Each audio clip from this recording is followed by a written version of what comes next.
Situada entre as colinas da Galileia, a pequena cidade de Nazaré era o lar de José e Maria, que posteriormente tornaram-se os pais terrestres de Jesus.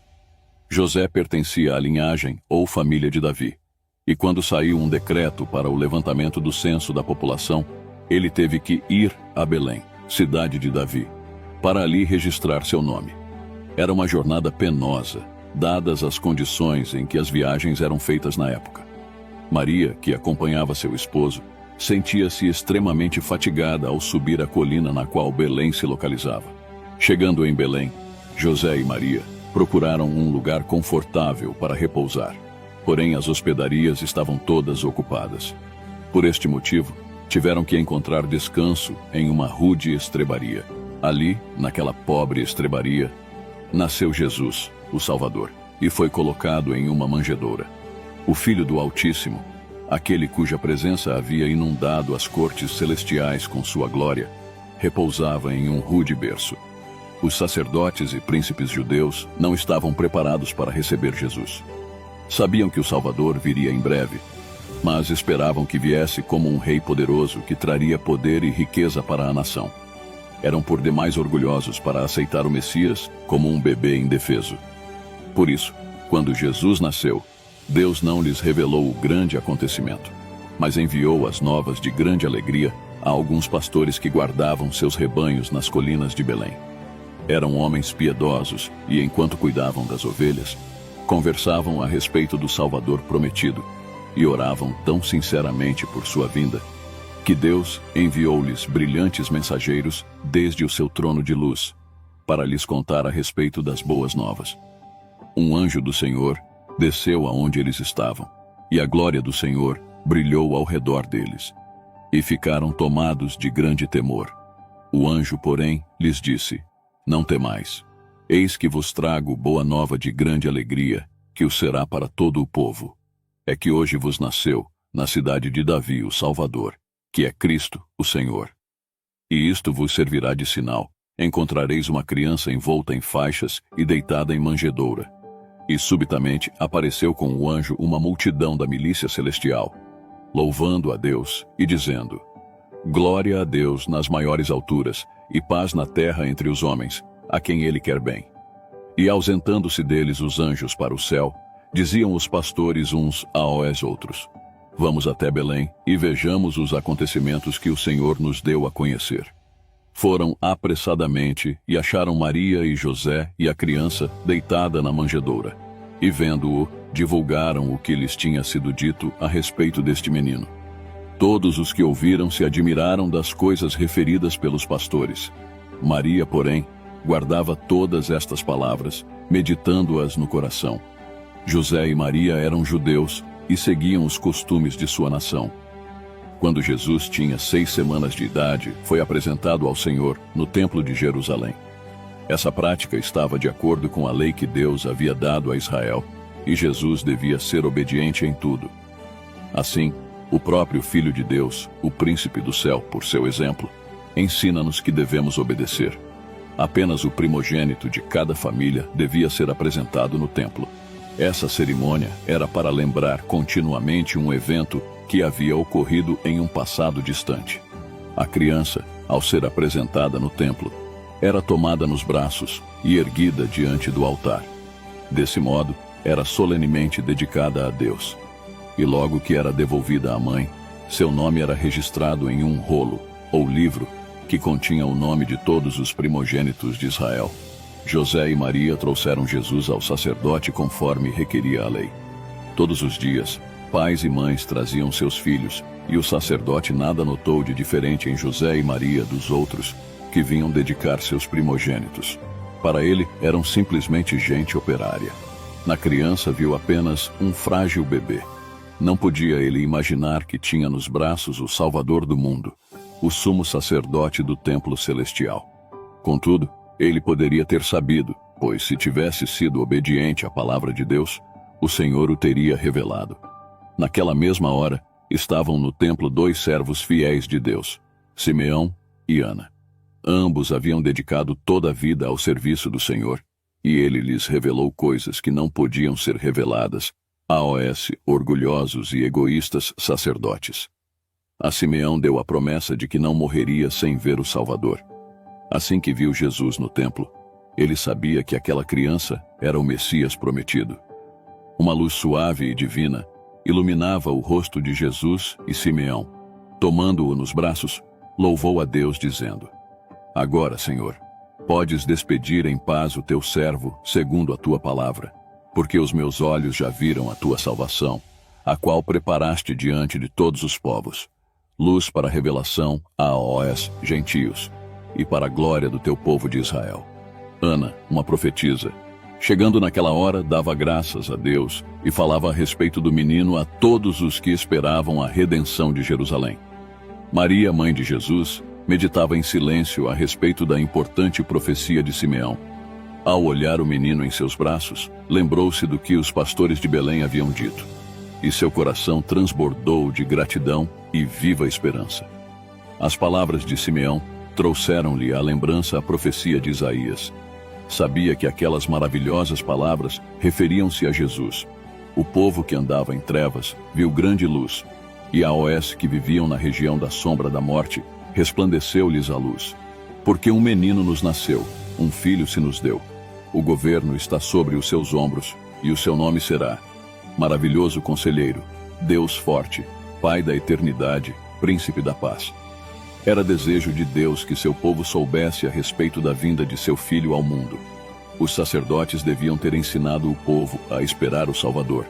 Porém, eles próprios não sabiam sobre a vinda do Messias. Por isso, Deus enviou seus anjos para anunciar aos pastores que Cristo havia nascido e onde eles poderiam encontrá-lo. Assim, quando Jesus foi apresentado no templo, havia ali pessoas que o receberam como o Salvador. Deus preservara a vida de Simeão e Ana, para que tivessem o feliz privilégio de testificar que Jesus era o Messias prometido. Deus desejava que não só os judeus, mas também outros povos, soubessem que o Messias havia chegado. Em um distante país, no Oriente, habitavam homens sábios que haviam estudado as profecias sobre o Messias e acreditavam que o tempo de sua vinda era chegado. Os judeus chamavam esses homens de pagãos, todavia, eles não eram idólatras. Eram pessoas honestas que desejavam conhecer a verdade e fazer a vontade de Deus. Deus vê o coração, por isso sabia que esses homens eram confiáveis. Estavam em melhores condições de receber a luz do céu do que os sacerdotes judeus, cheios de orgulho e egoísmo. Esses sábios eram filósofos. Haviam estudado as obras de Deus na natureza e através delas aprenderam a amá-lo. Estudavam os astros e conheciam-lhes os movimentos. Apreciavam observar os corpos celestes em sua marcha noturna e, se descobrissem alguma estrela nova, considerariam isso como um grande acontecimento. Naquela noite, quando os anjos vieram aos pastores de Belém, os magos notaram uma luz estranha no céu. Era a glória que circundava aquele grupo de anjos. Quando a luz se dissipou, viram no céu o que parecia ser uma nova estrela. Naquele momento, lembraram-se da profecia que diz: Uma estrela procederá de Jacó, de Israel subirá um cetro. Com isso, decidiram acompanhá-la e ver aonde ela os levaria.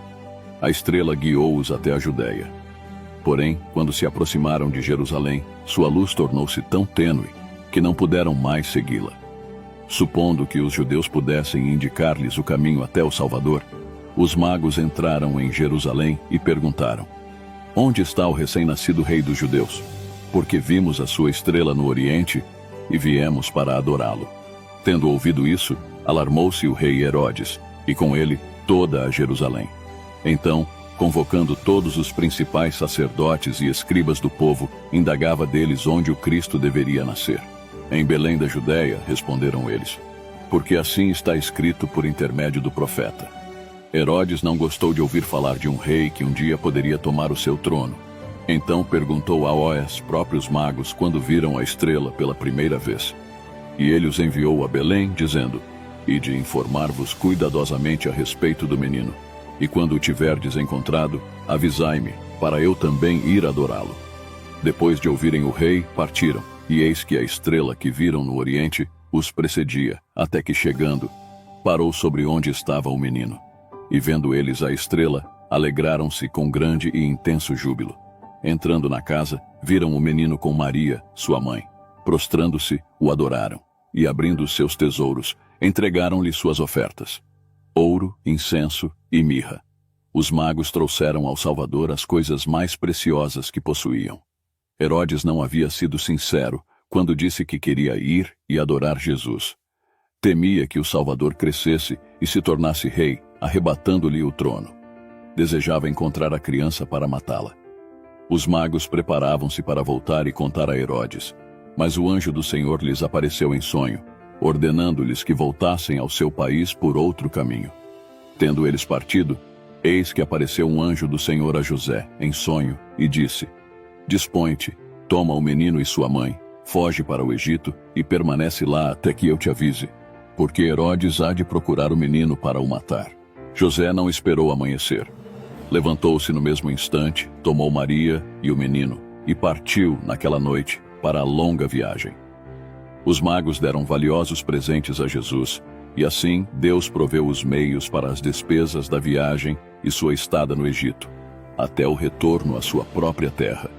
Herodes irou-se quando percebeu que os magos haviam tomado outro caminho para voltar ao seu país. Ele sabia o que Deus havia dito, através de seu profeta, a respeito da vinda de Cristo. Sabia como a estrela havia sido enviada para guiar os magos. Mesmo assim, estava decidido a matar Jesus. Em sua ira, mandou matar todos os meninos de Belém e de todos os seus arredores, de 2 anos para baixo. José e Maria permaneceram no Egito até a morte de Herodes. Então, o anjo apareceu a José e lhe disse: Dispõe-te, toma o menino e sua mãe e vai para a terra de Israel, porque já morreram os que atentavam contra a vida do menino. José esperava estabelecer seu lar em Belém, onde Jesus havia nascido, mas ao se aproximar da Judeia, soube que o filho de Herodes reinava no lugar de seu pai. José temeu ao receber a notícia e não sabia o que fazer. Então Deus enviou um anjo para instruí-lo. Seguindo a orientação do anjo, José retornou para o seu antigo lar em Nazaré. Jesus passou a infância em uma aldeia nas montanhas. Como filho de Deus, poderia ter escolhido qualquer lugar na terra como seu lar. Qualquer lugar seria honrado com sua presença. Mas ele não escolheu os lares dos ricos ou os palácios dos reis. Antes escolheu viver entre os pobres em Nazaré. A respeito dele, nos anos de sua infância, a Bíblia diz: crescia o menino e se fortalecia, enchendo-se de sabedoria, e a graça de Deus estava sobre ele. E crescia Jesus em sabedoria, estatura e graça diante de Deus e dos homens. A cada ano, José e Maria viajavam a Jerusalém para as festividades da Páscoa. Quando Jesus tinha 12 anos de idade, eles o levaram consigo. Era uma jornada agradável. As pessoas iam a pé ou em lombo de bois ou jumentos, gastando alguns dias na viagem. De todas as partes da terra, e até mesmo de outros países, vinham pessoas para a festa, e os que moravam no mesmo lugar seguiam em grandes grupos. A festa era celebrada no fim de março ou no começo de abril. Era primavera na Palestina, e toda a terra ficava coberta de flores e alegre pelo canto dos pássaros. A caminho, os pais contavam aos filhos as maravilhas que Deus havia operado em favor de Israel no passado, e com frequência, cantavam os lindos salmos de Davi. Nos dias de Cristo, as pessoas haviam se tornado frias e formais em sua dedicação a Deus. Pensavam mais em sua satisfação própria do que na bondade de Deus para com eles. Todavia, não era assim com Jesus. Ele gostava de meditar a respeito de Deus. Quando chegou ao templo, observou a atividade dos sacerdotes. Inclinou-se com os adoradores para orar, e sua voz uniu-se à deles em cânticos de louvor. A cada tarde e manhã, um cordeiro era oferecido sobre o altar. O ato representava o sacrifício do Salvador. Enquanto os olhos do menino Jesus observavam a vítima inocente, o Espírito Santo fazia-o compreender o significado daquela morte. Sabia que ele próprio, como o Cordeiro de Deus, devia morrer pelos pecados dos homens. Com tais pensamentos em mente, Jesus preferia ficar a sós. Desse modo, não permaneceu com seus pais no templo, e quando regressaram, não estava com eles. Em uma sala anexa ao templo, havia uma escola dirigida pelos rabinos, e foi para aquele lugar que Jesus se dirigiu depois de algum tempo. Assentou-se com outras crianças de sua idade aos pés dos grandes mestres e ouviu suas palavras. Os judeus tinham muitas ideias erradas acerca do Messias. Jesus sabia disso, mas não contradizia os homens cultos. Fazia perguntas a respeito do que os profetas haviam escrito como alguém que desejava aprender. Quando José e Maria deixaram Jerusalém para retornar ao lar, não perceberam a ausência de Jesus. Pensaram que ele estivesse na companhia de algum de seus amigos. Mas ao pararem para acampar à noite, sentiram falta da sua cooperação. Procuraram por ele entre os grupos, mas em vão. Com o coração entristecido, voltaram a Jerusalém, mas não puderam achar o menino, senão depois de 3 dias. Grande foi a alegria ao reencontrá-lo, embora Maria o repreendesse por tê-los deixado. Ela disse: Filho, por que fizeste assim conosco? Teu pai e eu, aflitos, estamos à tua procura. Ele lhes respondeu: Por que me procuráveis? Não sabíeis que me cumpria estar na casa de meu pai? Embora soubesse que era o Filho de Deus, Jesus retornou a Nazaré, em companhia de José e Maria. Até 30 anos de idade, era-lhe submisso. Quando chegou o tempo de iniciar seu ministério público, o primeiro ato de Jesus foi ir até o Rio Jordão e ser batizado por João Batista. João havia sido enviado para preparar o caminho do Salvador. Ele havia pregado no deserto dizendo: O tempo está cumprido e o reino de Deus está próximo. Arrependei-vos e crede no Evangelho. Multidões afluíam para ouvi-lo. Muitos se convenciam de seus pecados e eram batizados por ele, no Jordão. O Senhor havia revelado a João que algum dia o Messias viria a ele e pediria para ser batizado. Havia também a promessa de que um sinal lhe seria dado, de modo que ele pudesse saber que era. Quando Jesus chegou, João viu em seu rosto os sinais de uma vida santa, de modo que se recusou a batizá-lo, dizendo: Eu é que preciso ser batizado por ti, e tu vens a mim? Mas Jesus lhe respondeu: Deixa por enquanto, porque assim nos convém cumprir toda a justiça. Então João conduziu o Salvador às águas do belo Jordão, e ali foi batizado diante de todas as pessoas. Jesus não foi batizado para mostrar arrependimento por seus próprios pecados, pois jamais pecara. Assim fez, para dar-nos o exemplo. Quando saiu da água, o céu se abriu e raios de glória refulgiram, e viu o Espírito de Deus descendo como pomba, vindo sobre ele. E do céu ouviu-se uma voz que dizia: Este é o meu Filho amado, em quem me comprazo. Após seu batismo, Jesus foi levado pelo Espírito ao deserto para ser tentado por Satanás. Ao dirigir-se para o deserto, Cristo foi conduzido pelo Espírito de Deus. Ele não convidava a tentação. Queria estar a sós a fim de meditar sobre sua obra e missão. Através do jejum e da oração, devia preparar-se para trilhar a senda cruel que lhe estava destinada. Como Satanás sabia onde o Salvador podia ser encontrado, para lá se dirigiu com o intuito de tentá-lo. No momento em que Jesus estava lutando com os mais duros padecimentos provocados pela fome, Satanás lhe disse: Se és filho de Deus, manda que estas pedras se transformem em pães.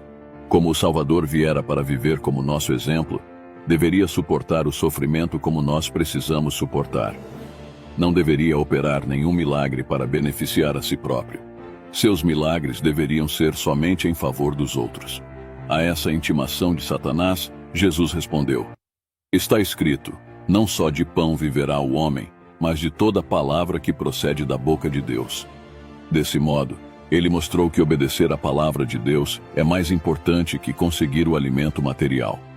Aqueles que obedecem aos preceitos de Deus têm a promessa de ter todas as suas necessidades supridas na vida presente e também na vida futura. Satanás não conseguiu derrotar Cristo na primeira grande tentação. Ele então conduziu Jesus ao pináculo do templo de Jerusalém e disse: Se és filho de Deus, atira-te abaixo, porque está escrito: Aos seus anjos ordenará a teu respeito. Eles te susterão nas suas mãos, para não tropeçares em alguma pedra. Aqui, Satanás seguiu o exemplo de Cristo, citando as Escrituras. Mas a promessa não é para aqueles que voluntariamente se aventuram no perigo. Deus não havia ordenado que Jesus se atirasse do pináculo, e ele não o faria para satisfazer a Satanás. Por isso replicou: Também está escrito: Não tentarás o Senhor teu Deus. Satanás então apareceu como realmente era, o príncipe dos poderes das trevas. Levou Jesus ao cume de uma montanha elevada e mostrou-lhe todos os reinos do mundo. A luz do sol iluminava esplêndidas cidades, palácios de mármore, campos frutíferos e vinhedos. Satanás disse: "Tudo isto te darei, se prostrado me adorares." Por um momento Jesus contemplou a cena e então voltou-lhe as costas. Satanás havia apresentado o que o mundo tem de mais atraente, mas o olhar do Salvador captou além da beleza exterior. Ele viu o mundo em sua miséria e pecado, afastado de Deus. Toda essa miséria era resultado de o homem ter se afastado do Criador para cultuar Satanás. O coração de Jesus desejava ardentemente resgatar o que se havia perdido. Desejava devolver ao mundo mais do que a beleza edênica. Deseja colocar o homem em uma posição de vantagem com Deus. Por amor pelos pecadores, ele resistia à tentação. Deveria ser um vencedor para que eles pudessem vencer, para que pudessem ser iguais aos anjos e dignos de ser reconhecidos como filhos de Deus. A essa oferta, Jesus respondeu: "Retira-te, Satanás, porque está escrito: ao Senhor teu Deus adorarás e só a ele darás culto." Do deserto, Cristo retornou ao Jordão onde João Batista pregava. Naquele tempo, homens foram enviados pelos líderes de Jerusalém para questioná-lo sobre a autoridade com que ensinava e batizava o povo. Perguntaram-lhe se ele era o Messias ou Elias, ou aquele profeta, referindo-se a Moisés. A todas essas perguntas, João respondia: "Não sou." Então disseram: "Declara-nos quem és, para que demos resposta àqueles que nos enviaram." João respondeu: "Eu sou a voz do que clama no deserto. Endireitai o caminho do Senhor, como disse o profeta Isaías."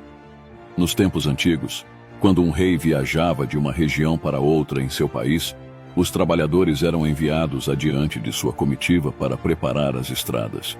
Deviam cortar as árvores, retirar as pedras e tapar os buracos, de modo que o caminho pudesse estar aplanado para o rei. Assim, quando Jesus, o rei da corte celestial, estava para vir, João Batista foi enviado a preparar o caminho, anunciando-o ao povo e chamando-o ao arrependimento de seus pecados. Enquanto João respondia aos mensageiros de Jerusalém, ele viu Jesus em pé, à margem do rio. Com o rosto radiante, apontou para ele e disse: "No meio de vós está quem vós não conheceis, o qual vem após mim, do qual não sou digno de desatar-lhe as correias das sandálias." O povo ficou grandemente comovido. O Messias estava entre eles. Olhavam ao redor ansiosamente para encontrar aquele de quem João falava. Mas Jesus misturou-se à multidão e não puderam vê-lo. No dia seguinte, João viu Jesus outra vez e, apontando para ele, exclamou: "Eis o Cordeiro de Deus, que tira o pecado do mundo." Então João falou a respeito do sinal que vira por ocasião do batismo de Cristo. Viu o Espírito descer do céu como pomba e pousar sobre ele. "Pois eu de fato vi e tenho testificado", acrescentou, "que ele é o Filho de Deus."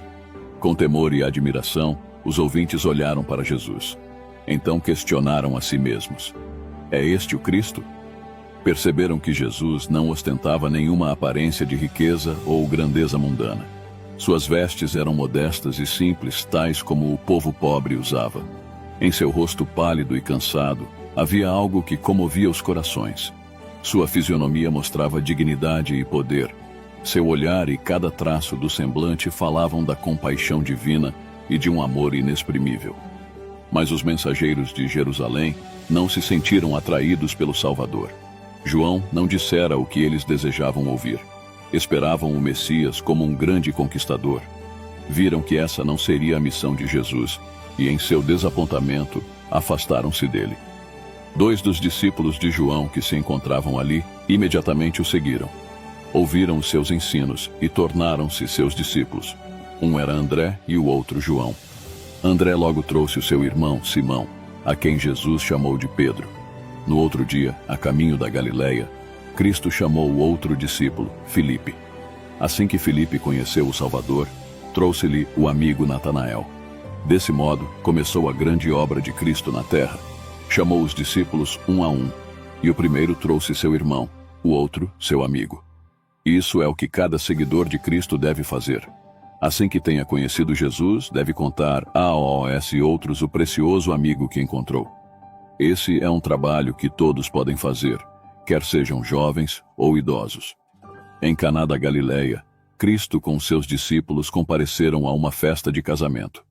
Ali, seu maravilhoso poder foi manifestado para a felicidade de todos os participantes. Era costume, naquele país, usar vinho em tais ocasiões. Antes que a festa terminasse, o suprimento de vinho findou. Deixar acabar o vinho em uma festa era considerado falta de hospitalidade e um grande vexame. Cristo ficou sabendo o que ocorrera e pediu que os servos enchessem 6 grandes talhas de pedra. Em vez da água, saiu vinho das talhas. Esse vinho era muito melhor do que aquele que havia sido servido antes, e havia o suficiente para todos. Depois de operar o milagre, Jesus deixou o local discretamente. Os convidados não perceberam seu ato até que ele houvesse desaparecido. Um dia, quando passava por Samaria, sentou-se à beira de um poço para descansar. Quando uma mulher veio para retirar água, pediu-lhe que lhe desse de beber. A mulher se surpreendeu, pois sabia quanto os judeus odiavam os samaritanos. Mas Cristo lhe disse que se ela quisesse, ele daria água viva. A essa declaração, ela se surpreendeu mais ainda. Então Jesus disse à mulher: "Quem beber desta água tornará a ter sede. Aquele, porém, que beber da água que eu lhe der, nunca mais terá sede. Pelo contrário, a água que eu lhe der será nele uma fonte a jorrar para a vida eterna." A água viva simboliza o Espírito Santo. Como o viajante sedento necessita de água para beber, assim precisamos do Espírito de Deus em nosso coração. Aquele que beber dessa água jamais terá sede.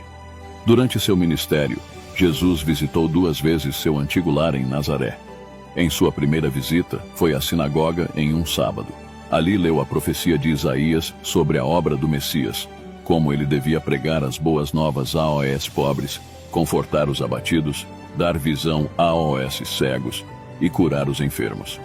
Então disse às pessoas que tudo aquilo havia se cumprido naquele dia. Esse era o trabalho que ele mesmo estava fazendo.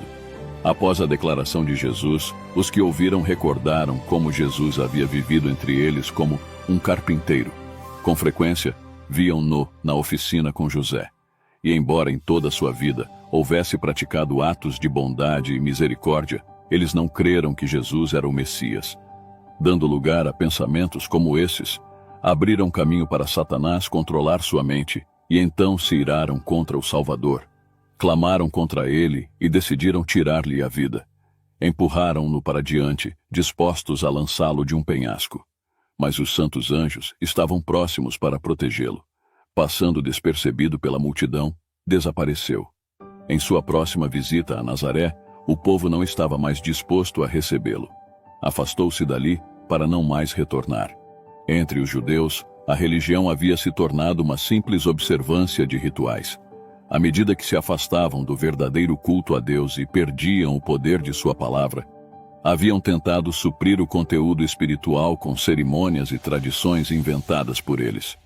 Somente o sangue de Cristo pode purificar o pecado. Somente seu poder pode livrar o homem de pecar. Mas os judeus dependiam de suas próprias obras e cerimônias de sua religião para ganharem a salvação. Por causa do zelo com que se dedicavam ao desempenho dos atos exteriores, julgavam-se justos e dignos de ocupar um lugar no reino de Deus. Suas esperanças fixavam-se nas grandezas do mundo. Anelavam riquezas e poder que achavam ser o prêmio merecido de sua suposta piedade. Aguardavam o estabelecimento do reino do Messias na terra, e ele haveria de dominar como um grande príncipe entre os homens.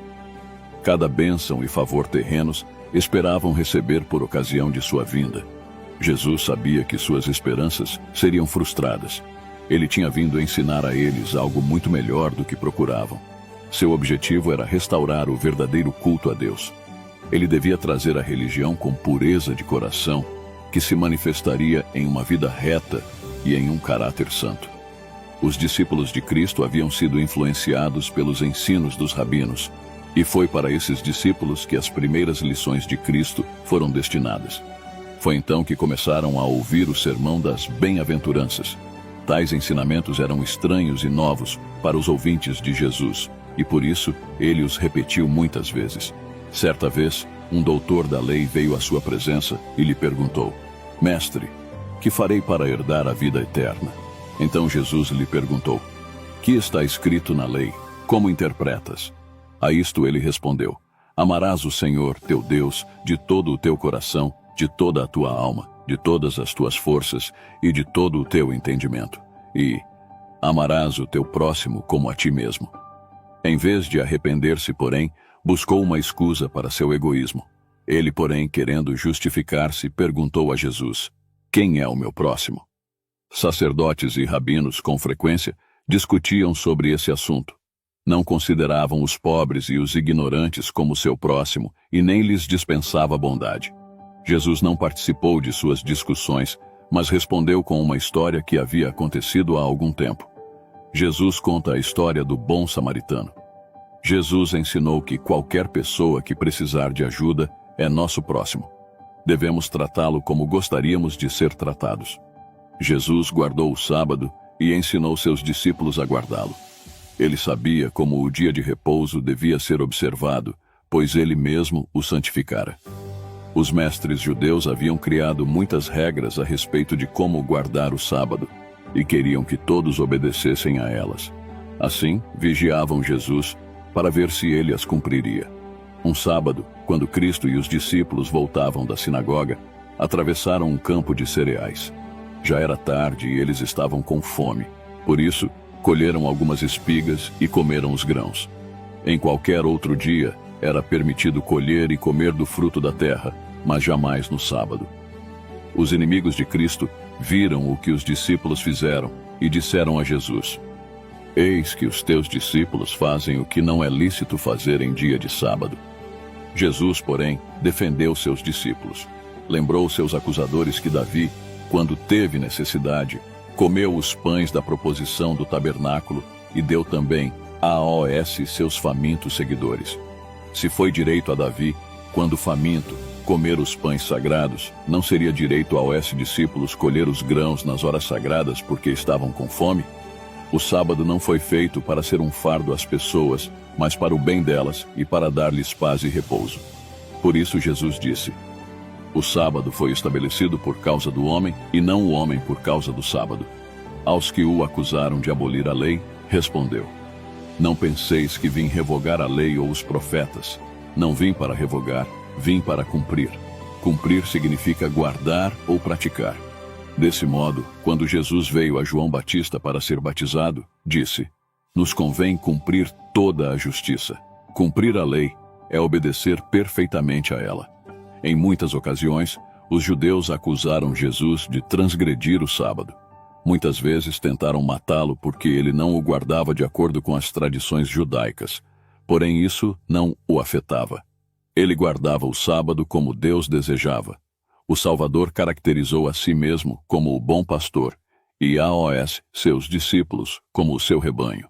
Ele disse: Eu sou o bom pastor, conheço as minhas ovelhas, e elas me conhecem a mim. Enquanto Jesus esteve na terra, mostrou, através de seus milagres, poder para salvar até os que haviam ido longe demais. Ao curar as doenças do corpo, mostrou que era capaz de limpar o pecado do coração. Ele fez o coxo andar, o surdo ouvir e o cego ver. Purificou os miseráveis leprosos, curou o paralítico e os enfermos com todo tipo de doença. Por sua palavra, até os demônios eram expulsos daqueles a quem subjugavam. Os que presenciavam seus poderosos milagres maravilhavam-se, dizendo: Que palavra é esta, pois com autoridade e poder ordena e espíritos imundos, e eles saem. O Salvador ressuscitou mortos. Um destes foi o filho da viúva de Naim. Quando o cortejo fúnebre conduzia o corpo para o sepultamento, Jesus foi ao seu encontro. Tomou o jovem pela mão e fê-lo levantar-se, devolvendo o filho à sua mãe. Os que ali se achavam voltaram para casa, gritando de alegria e louvando a Deus. Assim também Jesus ressuscitou a filha de Jairo e a Lázaro, que estava morto e sepultado há 4 dias. Durante seu ministério terreno, o Senhor realizou uma obra maravilhosa. Ele mesmo definiu essa obra em resposta a João Batista. João estava na prisão e sentia-se atribulado e desanimado pela dúvida de que Jesus era, de fato, o Messias. Enviou então alguns de seus discípulos a Jesus com a pergunta: És tu aquele que estava para vir, ou havemos de esperar outro? Quando os mensageiros vieram à presença de Jesus, encontraram-no cercado de muitos doentes que estavam sendo curados. Durante todo o dia, os mensageiros esperaram, enquanto Jesus estava incansavelmente ocupado em aliviar aqueles sofredores. Finalmente disse a eles: Ide e anunciai a João o que estáis ouvindo e vendo. Os cegos veem, os coxos andam, os leprosos são purificados, os surdos ouvem, os mortos são ressuscitados, e aos pobres está sendo pregado o Evangelho. Assim, durante 3 anos e meio, Jesus andou de um lado para outro fazendo o bem. Então, chegou o tempo de concluir seu ministério. Em companhia de seus discípulos, deveria subir a Jerusalém para ser traído, condenado e morto. Suas próprias palavras deveriam cumprir-se. O bom pastor dá a vida pelas ovelhas. Aproximava-se Jesus de Jerusalém para assistir às festividades da Páscoa. Uma grande multidão que também se dirigia para participar desse importante evento cercava-o. Ao seu comando, 2 discípulos trouxeram um jumentinho para que montado nele pudesse entrar em Jerusalém. Ajeitaram suas vestes sobre o dorso do animal e ajudaram o mestre a montá-lo. Tão logo montou, um grande grito de triunfo encheu os ares. A multidão aclamava o rei e Messias. Mais de 500 anos antes, o profeta descrevera esta cena. Alegra-te muito, ó filha de Sião. Exulta, ó filha de Jerusalém. Eis aí te vem o teu rei, justo e salvador, humilde montado em jumento, num jumentinho, cria de jumenta. Todos, naquela multidão sempre crescente, sentiam-se felizes e entusiasmados. O povo não podia oferecer-lhe presentes caros, mas lançavam suas túnicas como tapete pelo caminho por onde ele passava. Também colheram lindos ramos de oliveira e palmeira para adornar a passagem. Julgavam que escoltavam aquele que haveria de tomar posse do trono de Davi em Jerusalém. O Salvador jamais permitira que seus seguidores lhe prestassem homenagens reais, mas naquela ocasião desejava manifestar-se ao mundo de modo especial como seu Redentor. O Filho de Deus estava prestes a tornar-se um sacrifício pelos pecados do homem. Sua igreja, em todos os tempos, deveria tornar o tema de sua morte um assunto de profundo estudo e reflexão. Era, portanto, necessário que a atenção de todos fosse dirigida a ele. Após uma cena como essa, sua crucificação e morte jamais poderiam se ocultar do mundo. Era desígnio de Deus que cada evento dos últimos dias da vida do Salvador fosse marcado de modo tão acentuado que nenhum poder pudesse apagar sua memória. Na grande multidão que cercava o Salvador, havia evidências de seu poder de operar milagres. Os cegos, a quem devolvera a visão, abriam caminho. Os mudos, cuja língua ele soltara, exclamavam os mais altos brados de louvor. Os inválidos, a quem curara, saltavam de alegria, e eram os que mais se apressavam em colher ramos de palmeira para acená-los diante dele. As viúvas e órfãos exaltavam o nome de Jesus por causa de suas obras de misericórdia em favor deles. Os leprosos, que tinham sido curados por uma palavra, estendiam suas roupas no caminho. Os que haviam sido chamados dentre os mortos pela poderosa voz de Jesus estavam lá. E Lázaro, cujo corpo havia apodrecido no sepulcro, desfrutava agora de todo o vigor de sua juventude, acompanhando a multidão que seguia o Salvador a Jerusalém. À medida que mais pessoas uniam-se à multidão, contagiavam-se pela inspiração do momento e uniam-se aos gritos, que ecoavam de colina em colina e de vale em vale. Hosana ao filho de Davi, bendito o que vem em nome do Senhor. Hosana nas maiores alturas. Muitos fariseus presenciavam a cena irritados. Sentiam que perdiam o domínio do povo. Tentaram silenciar a manifestação com toda a sua autoridade. Porém, suas ordens e ameaças só aumentavam mais o entusiasmo do povo. Sentindo que não podiam controlar a multidão, abriram caminho entre ela e aproximaram-se de Jesus, dizendo: Mestre, repreende os teus discípulos. Disseram que tais aglomerações tumultuadas eram contra a lei e proibidas pelas autoridades. Jesus, porém, lhes respondeu: Asseguro-vos que se eles se calarem, as próprias pedras clamarão. Essa cena de triunfo era desígnio do próprio Deus, pois havia sido predita pelos profetas, e nenhum poder terrestre poderia impedi-la. A obra de Deus seguirá sempre em frente a despeito de os homens tentarem impedi-la ou destruí-la. Quando a multidão atingiu o alto da colina, Jerusalém em todo o seu esplendor apareceu diante da vista de todos. Extasiado ante a repentina visão de beleza, o povo conteve os gritos. Todos os olhares se fixaram no Salvador, esperando ver nele a mesma expressão de admiração que sentiram. Jesus deteve-se, e uma nuvem de tristeza envolveu-lhe o semblante, e a multidão atônita viu-o chorar copiosamente. Ninguém podia compreender a aflição do mestre, mas ele chorava porque a cidade estava condenada à destruição. Ela havia sido a filha de seu cuidado, e seu coração enchia-se de angústia porque em breve a cidade ficaria desolada. Tivessem seus habitantes dado ouvidos aos ensinos de Cristo, recebendo-o como o Salvador, Jerusalém teria permanecido para sempre. Teria se tornado a rainha dos reinos, livre com a força concedida por Deus. Nenhum exército armado guardaria seus portões, e nenhuma bandeira romana tremularia em suas torres. De Jerusalém, o estandarte da paz teria ido a todas as nações. Ela teria sido a glória do mundo. Os judeus, porém, haviam rejeitado seu Salvador e estavam prestes a crucificar o seu rei. Quando o sol mergulhasse no horizonte naquele dia e a noite caísse, o destino de Jerusalém estaria selado para sempre. No dia seguinte, Jesus entrou no templo. 3 anos antes, ele havia encontrado homens vendendo e comprando no átrio externo, e os havia repreendido e expulsado. Agora, ao retornar, encontrou o mesmo comércio ali. O átrio estava cheio de bois, ovelhas e aves que eram vendidos aos que desejavam oferecer sacrifícios por seus pecados. Os que se ocupavam desse comércio praticavam extorsão e roubo de toda espécie, e tal era a balbúrdia e o alvoroço do lado de fora que os adoradores eram seriamente perturbados.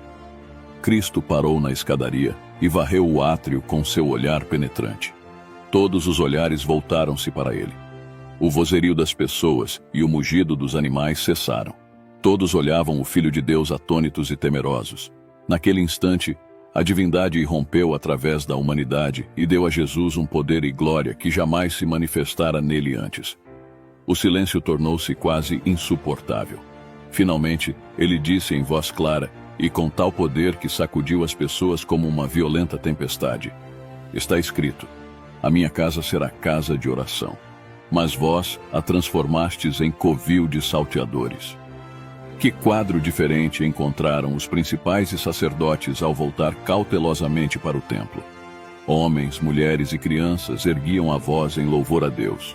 Viram os doentes curados, os cegos com a visão restaurada, surdos ouvindo e os coxos saltando de alegria.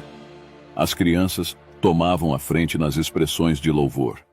Repetindo os cânticos do dia anterior, acenavam os ramos de palmeira em homenagem a Jesus. O templo repercutia as fortes exclamações: Hosana ao filho de Davi, bendito o que vem em nome do Senhor. Os líderes tentavam silenciar os gritos de alegria das crianças, mas elas não podiam se calar, pois todos estavam possuídos de uma incontida felicidade pelas maravilhosas obras que Jesus realizara entre eles. Dirigiram-se então a Jesus, na esperança de que ele ordenasse silêncio. Ouves o que estes estão dizendo? Respondeu-lhes Jesus: Sim, nunca lestes. Da boca de pequeninos e crianças de peito, tiraste perfeito louvor? Os filhos de Israel celebraram a primeira Páscoa na ocasião em que foram libertados da escravidão no Egito. Chegara o tempo em que Jesus devia comemorar a festividade com seus discípulos e pediu a Pedro e a João que encontrassem um lugar e preparassem a ceia da Páscoa. Centenas de pessoas vinham a Jerusalém para a celebração e os habitantes da cidade se dispunham a ceder um cômodo da casa para os visitantes fazerem sua comemoração. O Salvador dissera a Pedro e a João que, ao saírem pelas ruas, encontrariam um homem com um cântaro de água.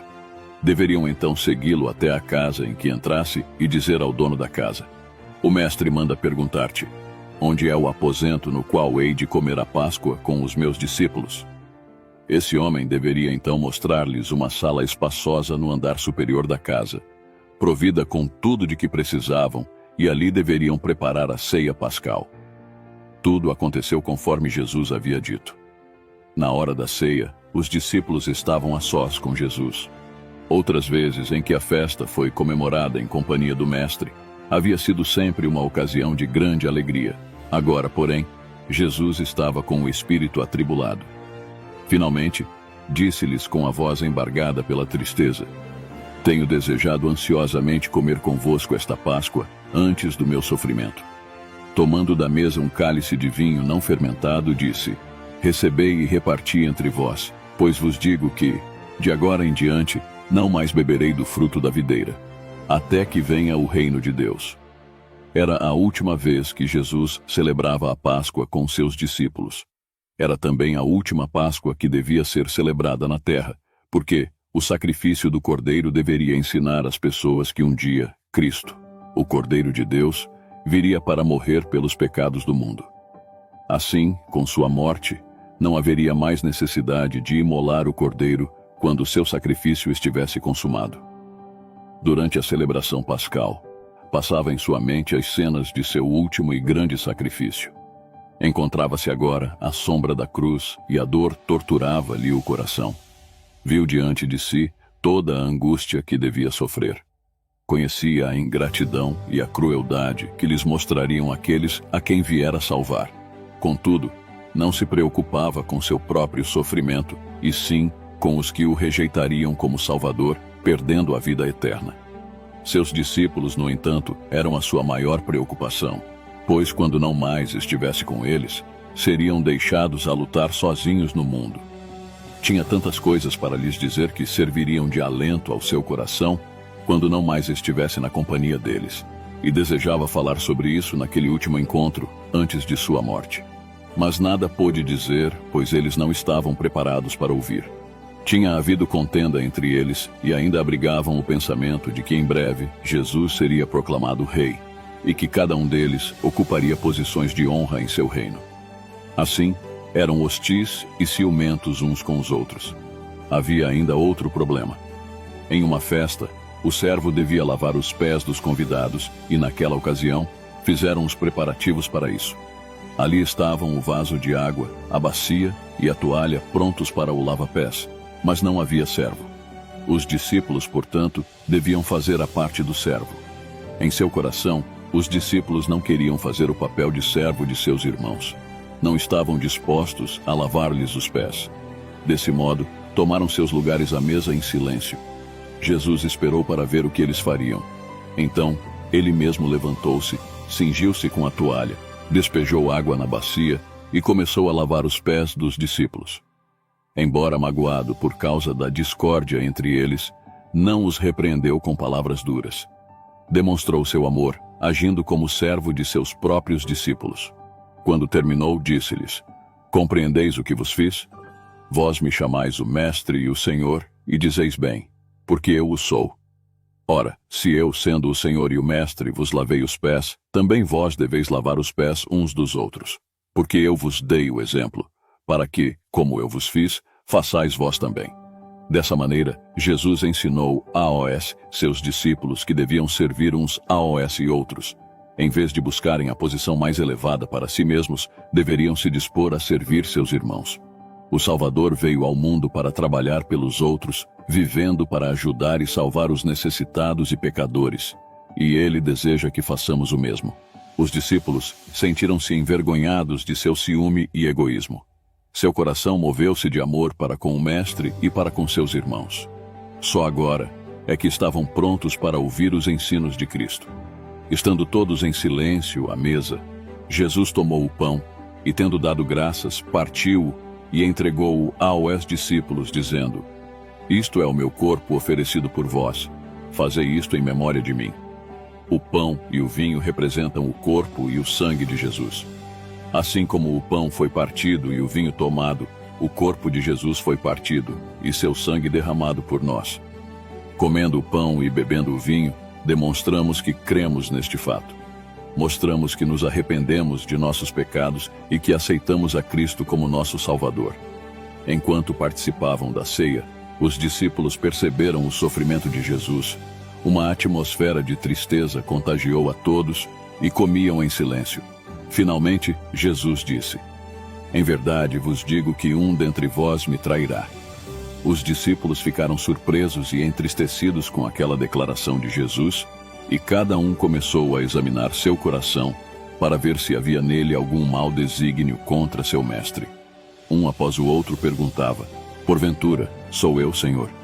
Só Judas permanecia calado. Isso fez com que todos os olhares se voltassem para ele. Percebendo que estava sendo observado, também perguntou: "Acaso, sou eu, mestre?" Jesus lhe respondeu em tom solene: "Tu o disseste." Jesus havia lavado os pés de Judas, mas isso não fez com que amasse o mestre mais do que antes. Ficou aborrecido porque Cristo havia feito o trabalho de um servo. Agora ele sabia que Jesus não seria rei, e isso fez com que ficasse mais determinado a traí-lo. Ao perceber que seu intento havia sido descoberto, não teve medo. Levantou-se zangado e rapidamente deixou a sala para realizar seu plano perverso. A retirada de Judas foi um alívio para os que ficaram. O rosto de Jesus iluminou-se e a nuvem de tristeza se dissipou. Cristo, então, conversou com eles durante algum tempo. Disse que ia para a casa de seu pai e que prepararia um lugar para eles e retornaria para levá-los consigo.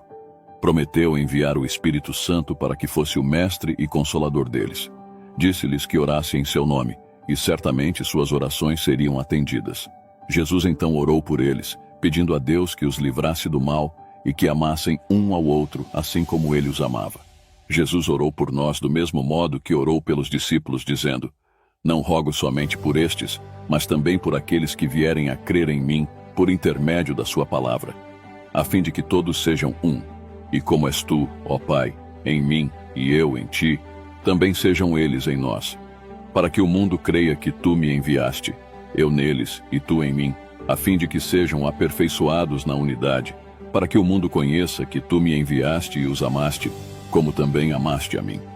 A vida do Salvador na terra foi uma vida dedicada à oração.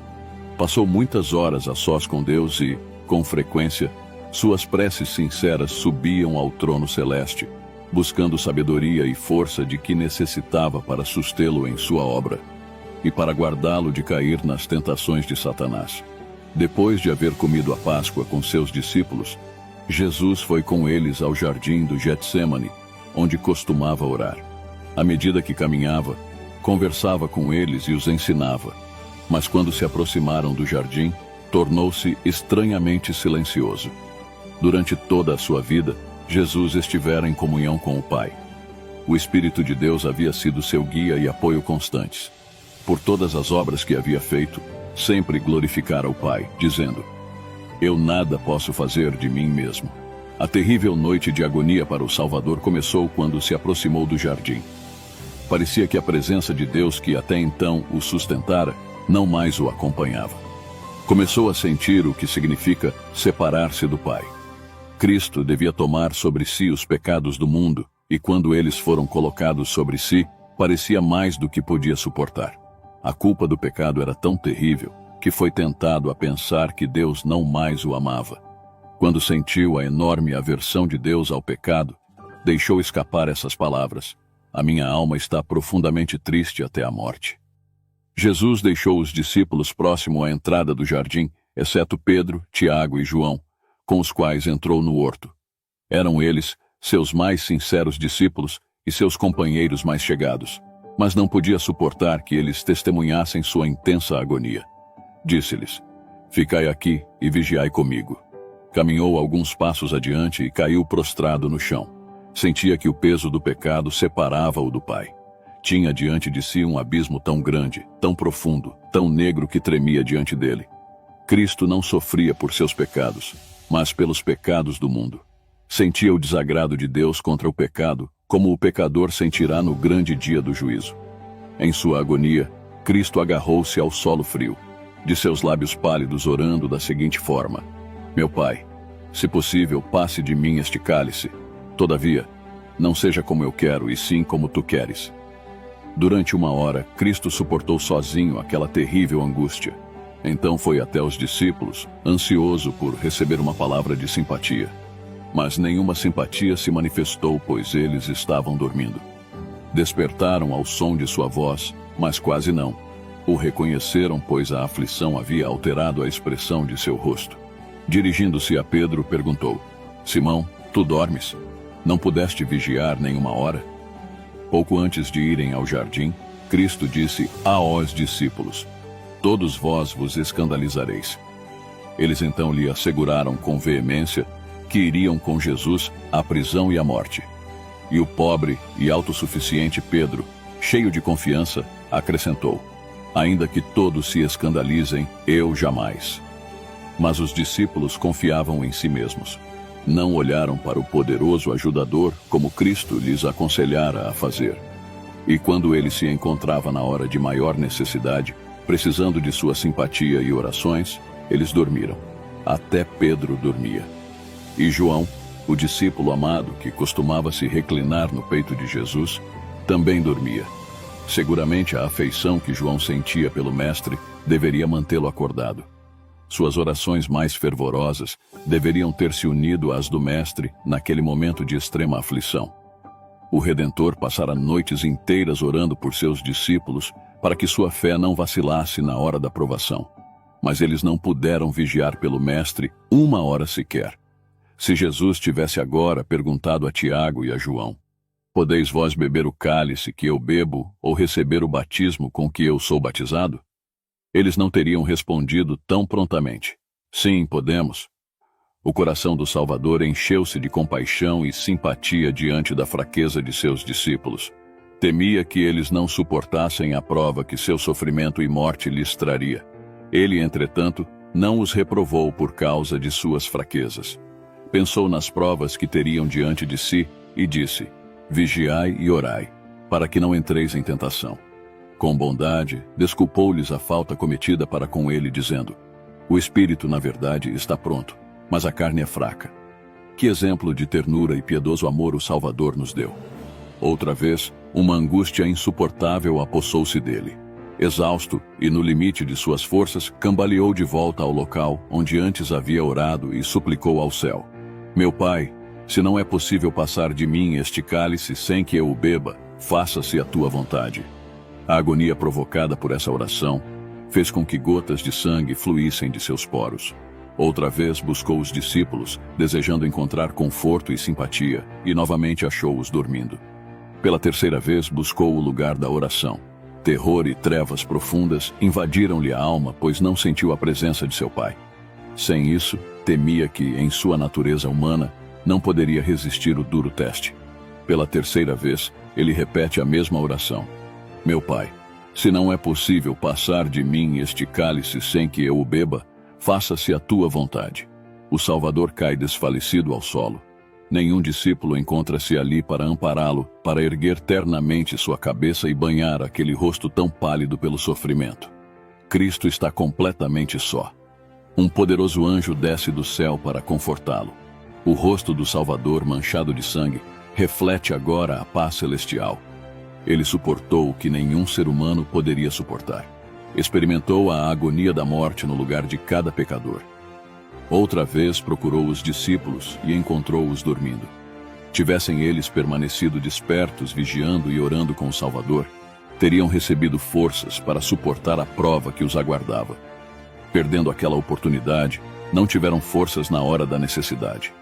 Olhando-os com tristeza, Cristo disse: Ainda dormis e repousais. Eis que é chegada a hora, e o Filho do Homem está sendo entregue nas mãos de pecadores. Falava ele ainda, quando se ouviram os passos da turba que se aproximava em sua busca. Voltando-se para os discípulos, disse: Levantai-vos, vamos. Eis que o traidor se aproxima. Nenhum traço de seus recentes sofrimentos podiam ser notados quando o Salvador se adiantou para encontrar seu traidor. Colocando-se adiante dos discípulos, perguntou à turba: A quem buscais? Responderam-lhe: A Jesus, o Nazareno. Então Jesus lhes disse: Sou eu. O Salvador pergunta-lhes mais uma vez: A quem buscais? Responderam-lhe: A Jesus, o Nazareno. Então lhes disse Jesus: Já vos declarei que sou eu. Se é a mim, pois, que buscais, deixai ir estes. Nessa hora de provação, os pensamentos de Cristo voltaram-se para os seus amados discípulos. Não queria que sofressem, ainda que tivesse que enfrentar a prisão e a morte. Judas, o traidor, não se esqueceu da parte que tinha a desempenhar. Aproximou-se e o beijou. Disse-lhe Jesus: Amigo, para que vieste? E com voz trêmula acrescentou: Judas, com um beijo traz o Filho do Homem?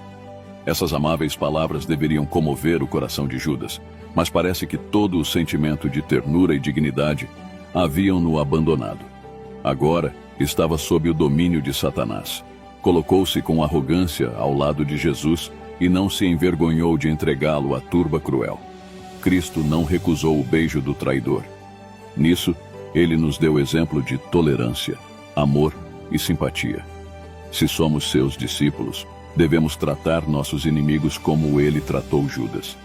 Em seguida, prenderam-no e ataram suas mãos, que sempre se ocuparam em fazer o bem. Os discípulos não acreditavam que Jesus consentiria em ser preso.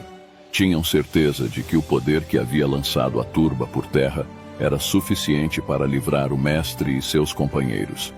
Ficaram desapontados e indignados quando viram as mãos de seu amado mestre serem amarradas. Furioso, Pedro arrancou da espada e, brandindo-a, cortou a orelha do servo do sacerdote. Jesus, vendo o que Pedro fizera, soltou as mãos firmemente amarradas pelos soldados romanos e disse: Deixai, basta. Tocou então a orelha ferida, que sarou no mesmo instante. Disse então a Pedro: Embainha a tua espada, pois todos os que lançam mão da espada, a espada perecerão. Acaso pensas que não posso rogar a meu Pai, e ele me mandaria neste momento mais de 12 legiões de anjos? Como, pois, se cumpririam as Escrituras, segundo as quais assim deve suceder? Não beberei, porventura, o cálice que o Pai me deu?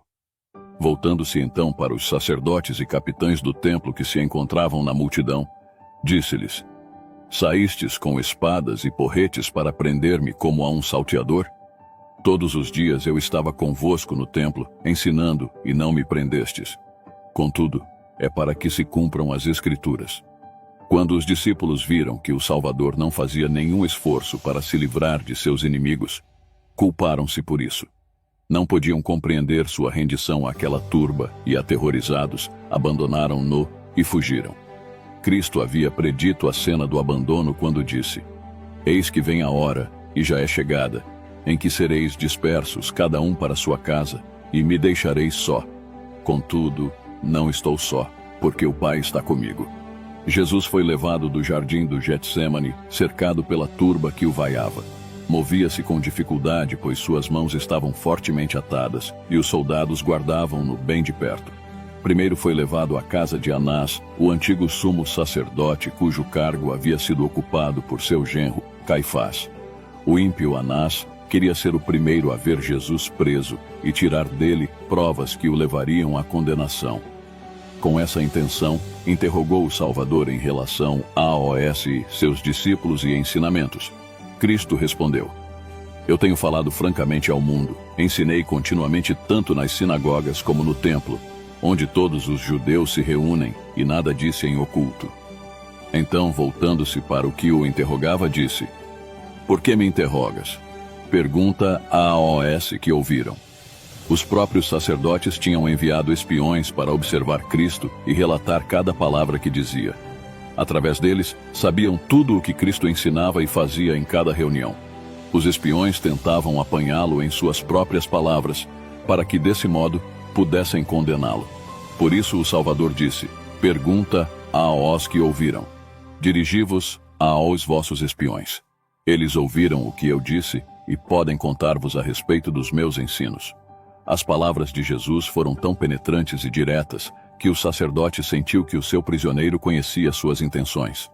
Um dos servos de Anás, porém, sentindo que seu mestre não havia sido tratado com o devido respeito, bateu no rosto de Jesus, dizendo: É assim que falas ao sumo sacerdote? Replicou-lhe Jesus: Se falei mal, dá testemunho do mal, mas se falei bem, por que me feres? Jesus poderia ter convocado legiões de anjos celestes para vir em seu auxílio, mas era parte de sua missão suportar, em sua humanidade, todas as ofensas e insultos que os homens pudessem acumular sobre ele. Da casa de Anás, o Salvador foi levado ao palácio de Caifás. Ele deveria ser interrogado pelo Sinédrio e, enquanto seus membros eram convocados, Anás e Caifás o questionaram outra vez, mas não obtiveram vantagem sobre ele. Quando os membros do Sinédrio estavam reunidos, Caifás tomou seu lugar de presidente, ladeado pelos juízes. Diante deles, os soldados romanos guardavam o Salvador. Atrás deles encontrava-se a turba acusadora.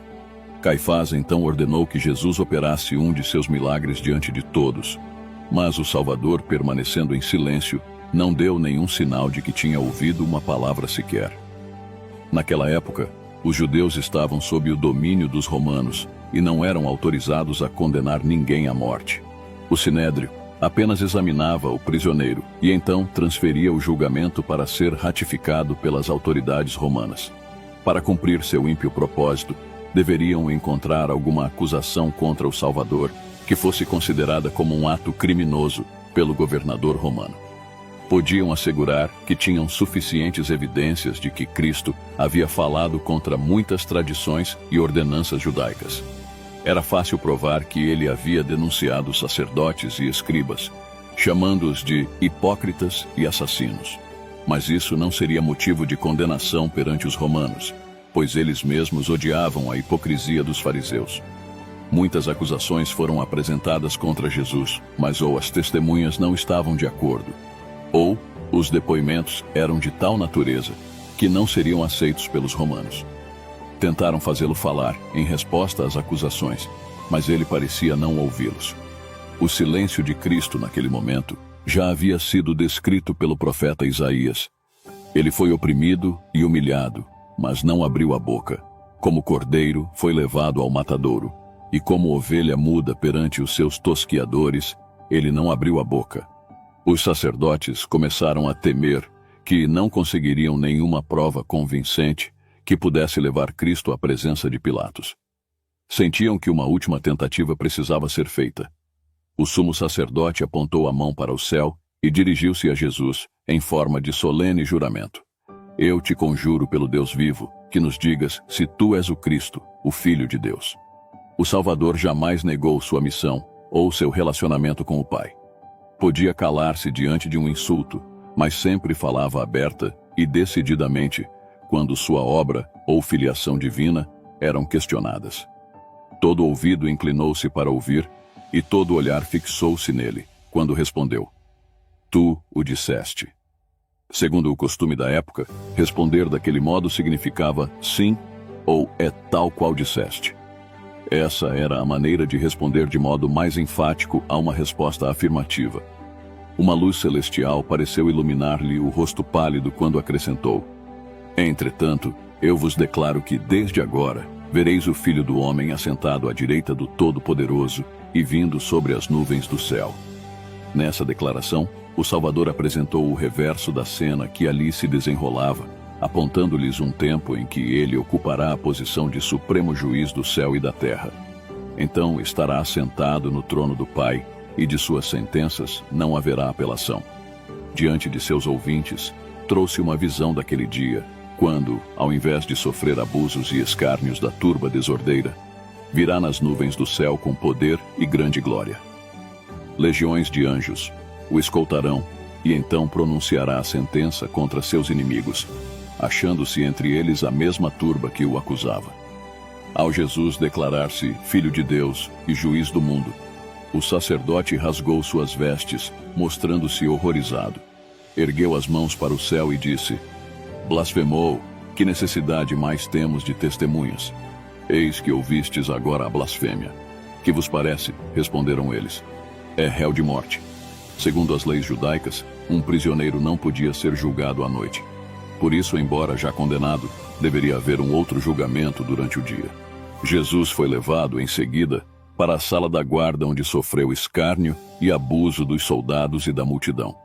Ao amanhecer, foi ele conduzido novamente à presença dos juízes, onde a condenação definitiva foi pronunciada. Uma fúria satânica apossou-se dos líderes e do povo. A multidão urrava como feras selvagens. Arremeteram então contra Cristo, gritando: Ele é culpado, matem-no. Se os soldados romanos não estivessem presentes, eles o teriam feito em pedaços. Porém, a autoridade romana se interpôs e, com a força das armas, reprimiu a violência do povo. Sacerdotes e príncipes misturaram-se à multidão e cobriram o Salvador de insultos. Vestiram-no com um manto surrado e bateram-lhe no rosto, dizendo: Profetiza-nos, Cristo, quem é que te bateu? E, havendo-o despido, cuspiram-lhe no rosto. Os anjos de Deus registraram fielmente cada insulto, olhar, palavra e ato contra seu amado comandante. Um dia aqueles homens vis que escarneceram e bateram no rosto pálido e sereno de Cristo, contemplarão esse mesmo rosto mais brilhante do que o sol. Após ter sido condenado pelos juízes do Sinédrio, Cristo foi levado à presença de Pilatos, governador romano, para que a sentença fosse confirmada e executada. Os sacerdotes judeus não podiam entrar na sala de julgamento de Pilatos. De acordo com as leis cerimoniais, tal ato os tornava imundos e os excluía da participação da festa da Páscoa. Em sua cegueira, não viam que Cristo era o verdadeiro Cordeiro da Páscoa e que, ao rejeitá-lo, a grande festa havia perdido seu significado. Quando Pilatos olhou para Jesus, notou nele um homem de aspecto nobre e de porte digno. Em seu semblante não havia nenhuma expressão de delito. Voltando-se para os sacerdotes, perguntou: Que acusação trazeis contra este homem? Seus acusadores, que não desejavam entrar em pormenores, não estavam preparados para essa pergunta. Sabiam que não possuíam nenhuma evidência confiável para que o governador romano condenasse Jesus. Então, suscitaram contra ele falsas testemunhas que disseram: Encontramos este homem pervertendo a nossa nação, vedando pagar tributo a César e afirmando ser ele o Cristo, o Rei. Isso era mentira, pois Cristo havia claramente sancionado o pagamento de tributo a César. Quando os escribas interrogaram-no sobre essa questão, tentando armar-lhe uma cilada, respondeu: Daí, pois, a César o que é de César e a Deus o que é de Deus. Pilatos não se deixou enganar pelo depoimento das falsas testemunhas. Voltou-se para o Salvador e perguntou: És tu o rei dos judeus? Respondeu-lhe Jesus: Tu o dizes. Ao ouvirem essa resposta, Caifás e os que o acompanhavam apelaram para o testemunho que o próprio Pilatos acabava de ouvir dos lábios de Jesus, de que ele era, de fato, culpado do crime de que o acusavam. Em altos brados, pediram sua condenação à morte. Como Cristo nada respondesse aos seus acusadores, Pilatos lhe disse: Nada respondes? Vê quantas acusações te fazem. Jesus, porém, não respondeu. Pilatos estava perplexo. Não havia encontrado qualquer indício de crime em Jesus, e não confiava naqueles que o acusavam. O porte nobre e a conduta discreta do Salvador contrastavam diretamente com a exaltação e fúria de seus acusadores. Isso impressionou o governador a ponto de convencê-lo da inocência de Cristo. Esperando ouvir dele a verdade, chamou-o para perto de si e perguntou: És tu o rei dos judeus? Cristo não respondeu diretamente a essa pergunta, mas devolveu-lhe outra pergunta: Vem de ti mesmo esta pergunta, ou te disseram outros a meu respeito? O Espírito de Deus estava operando no coração de Pilatos. A pergunta de Jesus tinha o objetivo de levá-lo a examinar mais profundamente seu coração. Pilatos entendeu o significado da pergunta, e seu próprio coração abriu-se ante ele, sentindo a alma agitar-se pela convicção. Nesse momento, porém, um sentimento de orgulho apoderou-se dele, e voltando-se para Jesus, disse-lhe: Porventura sou judeu? A tua própria gente e os principais sacerdotes é que te entregaram a mim. Que fizeste? A grande oportunidade de Pilatos havia passado. Contudo, Jesus desejava que o governador compreendesse que ele não viera para ser um rei da terra, e por isso disse-lhe: O meu reino não é deste mundo. Se o meu reino fosse deste mundo, os meus ministros se empenhariam por mim, para que não fosse eu entregue aos judeus. Mas agora o meu reino não é daqui. Então lhe disse Pilatos: Logo tu és rei? Respondeu Jesus: Tu dizes que sou rei. Eu para isso nasci e para isso vim ao mundo, a fim de dar testemunho da verdade. Todo aquele que é da verdade ouve a minha voz. Pilatos tinha desejo de conhecer a verdade. Sua mente estava confusa. Avidamente apanhou as palavras de Cristo e seu coração comoveu-se com o desejo de conhecer e obter a verdade. Então perguntou a Jesus: "Que é a verdade?" Mas não esperou pela resposta. Fora do tribunal, a turba chegou ao máximo da agitação e tumulto. Os sacerdotes clamavam por uma ação imediata, e Pilatos teve que voltar-se para os interesses do momento. Dirigindo-se ao povo, declarou: "Eu não acho nele crime algum." Essas palavras, vindas dos lábios de um juiz gentil, eram uma reprovação esmagadora da perfídia e falsidade dos príncipes de Israel, que incriminavam o Salvador. Quando os sacerdotes e anciãos ouviram o juízo de Pilatos, sua decepção e fúria não conheceram limites. Há muito tempo haviam planejado e esperado por essa oportunidade. Quando viram que havia possibilidade de libertação de Jesus, estavam a ponto de dilacerá-lo. Descontrolados e irracionais, prorromperam em terríveis imprecações, comportando-se como verdadeiros demônios. Aos gritos, denunciaram Pilatos, ameaçando-o de censura por parte do governo romano. Acusaram-no de recusar-se condenar alguém que eles afirmavam ter se insurgido contra César. Então se puseram a clamar: "Ele alvoroça o povo, ensinando por toda a Judeia, desde a Galileia, onde começou, até aqui." Até ali, Pilatos não havia pensado em condenar Jesus, pois estava certo de sua inocência. Mas quando ouviu que Cristo era da Galileia, decidiu enviá-lo a Herodes, o governador daquela província, o qual se encontrava então em Jerusalém. Através dessa manobra, Pilatos pensou em transferir a responsabilidade de suas mãos para as de Herodes. Jesus estava extenuado pela fome e exausto pela falta de sono. Além disso, sofria pelo tratamento cruel que havia recebido. Mesmo assim, Pilatos devolveu-o aos soldados, e ele foi arrastado entre os insultos e zombaria da impiedosa plebe. Herodes nunca havia se encontrado com Jesus, mas há muito desejava vê-lo e testemunhar seus maravilhosos milagres. Quando o Salvador foi conduzido à sua presença, a turba se agitou, acotovelando-se. Gritavam coisas diferentes, produzindo um vozerio confuso. Herodes ordenou silêncio, pois desejava interrogar o prisioneiro. Comovido e curioso, olhou o rosto pálido de Jesus. Viu nele traços de profunda sabedoria e pureza. Estava convencido, assim como Pilatos, de que somente a maldade e a inveja eram os únicos motivos que levaram os judeus a acusá-lo. Compeliu-o, então, Herodes a operar um de seus milagres diante dele, com a promessa de que o soltaria se assim fizesse.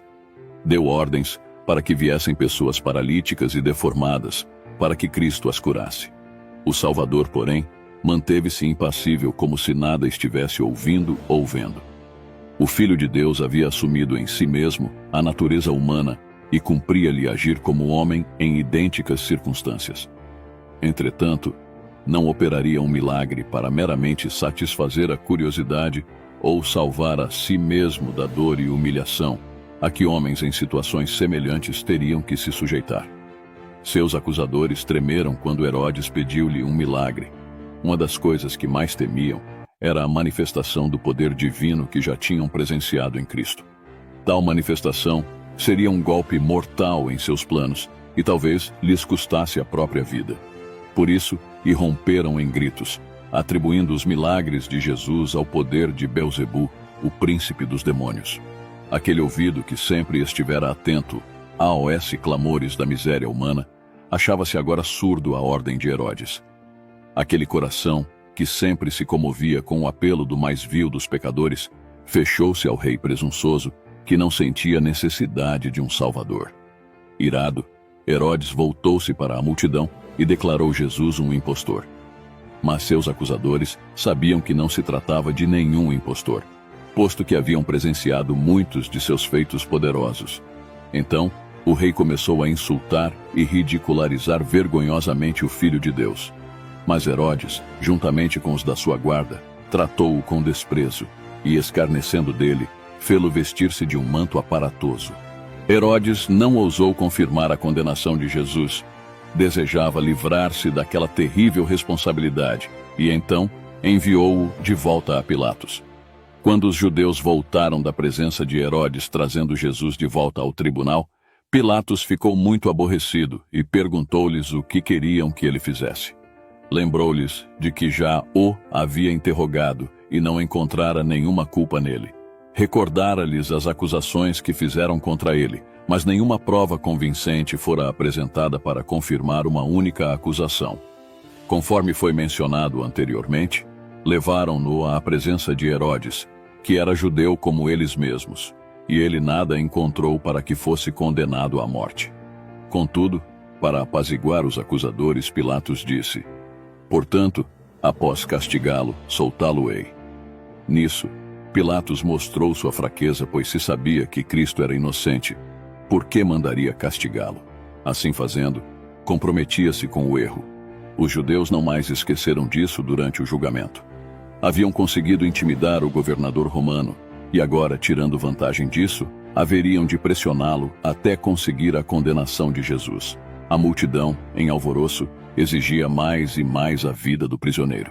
Enquanto hesitava em relação ao que fazer, recebeu uma carta de sua esposa que dizia: "Não te envolvas com esse justo, porque hoje em sonho muito sofri por seu respeito."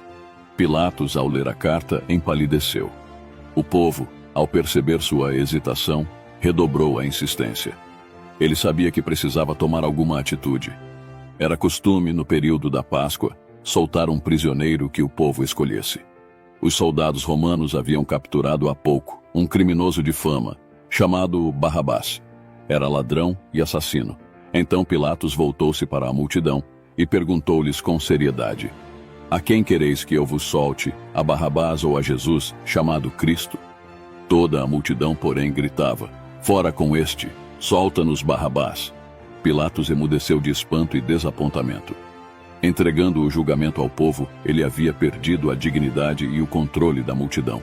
Daí em diante, tornou-se apenas um joguete nas mãos do povo.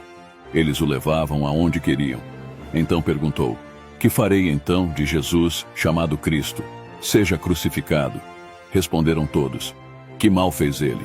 perguntou Pilatos. Porém cada vez clamavam mais: "Seja crucificado." Quando ouviu o grito terrível: "Crucifica-o!", o rosto de Pilatos empalideceu. Ele não imaginara tal desfecho. Repetidas vezes havia declarado Jesus inocente, contudo o povo insistia em que ele sofresse a mais cruel de todas as mortes. Outra vez perguntou: "Que mal fez ele?" E outra vez o terrível grito ecoou nos ares: "Crucifica-o!" Pilatos fez o último esforço para despertar-lhe simpatia. Mandou que tomassem a Jesus, completamente exausto e coberto de feridas, e o açoitassem na presença de seus acusadores. Os soldados, tendo tecido uma coroa de espinhos, puseram-lhe na cabeça e vestiram-no com um manto de púrpura. Chegavam-se a ele e diziam: "Salve, Rei dos Judeus!", e davam-lhe bofetadas.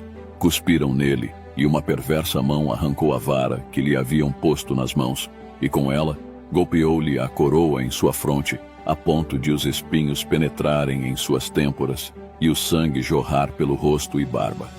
Satanás liderava os soldados cruéis em seus abusos contra Jesus. Queria incitá-lo a algum tipo de vingança, se possível, ou levá-lo a operar um milagre para livrar a si mesmo e assim frustrar o plano da salvação. Uma única mancha em sua vida humana, ou uma única falha em suportar o terrível teste e o Cordeiro de Deus, seria uma oferta imperfeita, e a redenção do homem teria fracassado. Aquele, porém, que podia comandar as hostes celestiais e chamar em seu auxílio legiões de anjos, sendo que apenas um deles seria suficiente para subjugar a turba cruel, que poderia ter lançado por terra seus atormentadores com apenas um raio de sua divina majestade, submeteu-se a todas as afrontas e ultrajes com uma compostura digna e humilde. Assim como os atos de seus torturadores os envilecia à semelhança de Satanás, a mansidão e a paciência de Jesus exaltavam-no acima da humanidade e provavam que ele era filho de Deus. Pilatos comoveu-se profundamente com a paciência e a resignação do Salvador. Pediu que introduzissem a Barrabás na sala do julgamento e então colocou os prisioneiros lado a lado. Apontando para Jesus, disse em tom solene: "Eis o homem. Eis que eu vou-lo apresento, para que saibais que eu não acho nele crime algum." Ali estava o Filho de Deus, com o manto escarlate e a coroa de espinhos. Desnudo até a cintura, exibia nas costas os vergões extensos e cruéis dos quais o sangue fluía livremente. Seu rosto, manchado de sangue, trazia as marcas da completa exaustão e dor, mas nunca parecera mais belo. Cada traço expressava bondade e resignação e a mais terna piedade para com seus algozes cruéis. Em chocante contraste, achava-se o outro prisioneiro em cujas feições mostrava o criminoso empedernido que era. Entre os espectadores, havia alguns que simpatizavam com Jesus. Mesmo os sacerdotes e príncipes estavam convictos de que ele era quem dizia ser, mas não se renderam. Haviam induzido a turba a uma fúria insana, e novamente os sacerdotes, os príncipes e o povo gritaram: "Crucifica-o! Crucifica-o!" Finalmente, com a paciência esgotada diante de uma crueldade tão vingativa e irracional, disse ao povo: "Tomai-o vós outros e crucificai-o, porque eu não acho nele crime algum." Pilatos fez tudo o que podia para libertar o Salvador, mas os judeus gritavam: "Se soltas a este, não és amigo de César. Todo aquele que se faz rei é contra César." Tais palavras atingiram Pilatos em seu ponto fraco. Ele já se tornara suspeito ao governo romano, e tal notícia a seu respeito seria sua ruína. Vendo Pilatos que nada conseguia, antes, pelo contrário, aumentava o tumulto, mandando vir água, lavou as mãos perante o povo, dizendo: "Estou inocente do sangue deste justo. Fique o caso convosco." Quando Pilatos se declarou inocente do sangue de Cristo, Caifás respondeu com arrogância: "Caia sobre nós o seu sangue e sobre nossos filhos." Essas terríveis palavras foram repetidas pelos sacerdotes e pelo povo. Tremenda sentença acabavam de pronunciar sobre si mesmos, horrível herança para a posteridade. Isso se cumpriu literalmente nas dramáticas cenas da destruição de Jerusalém, cerca de 40 anos mais tarde. Jesus foi levado ao Calvário apressadamente em meio a zombarias e gritos de insulto da multidão. Ao passar o limiar do tribunal, puseram-lhe sobre os ombros feridos a cruz destinada a Barrabás. Os dois ladrões que também seriam crucificados com Jesus receberam a sua cruz.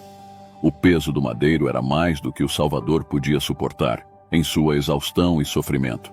Andou apenas alguns passos e caiu desmaiado sob o peso da cruz.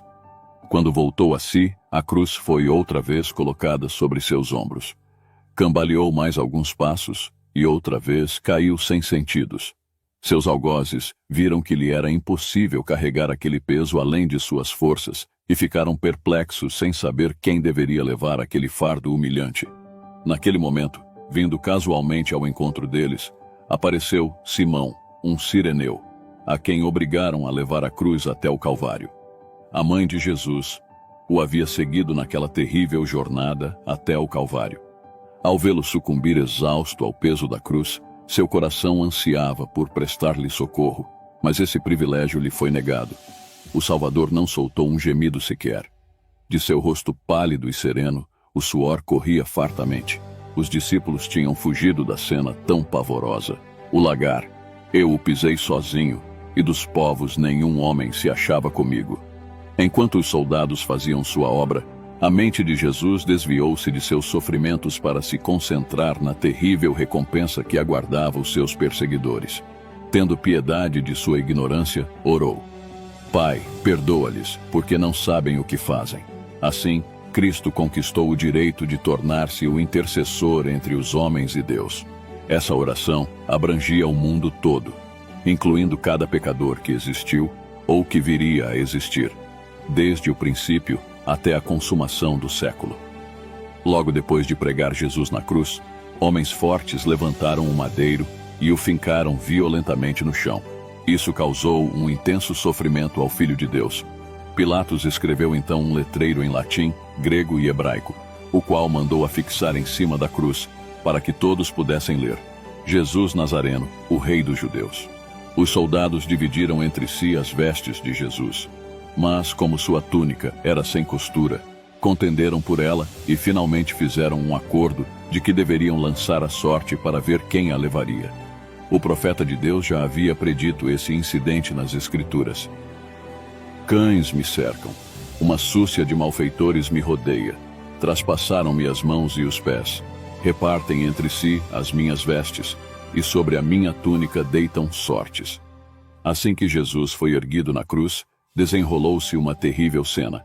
Sacerdotes, príncipes do povo e escribas juntaram-se à multidão e romperam em zombarias e insultos contra o Filho de Deus agonizante, dizendo: Se tu és o rei dos judeus, salva-te a ti mesmo.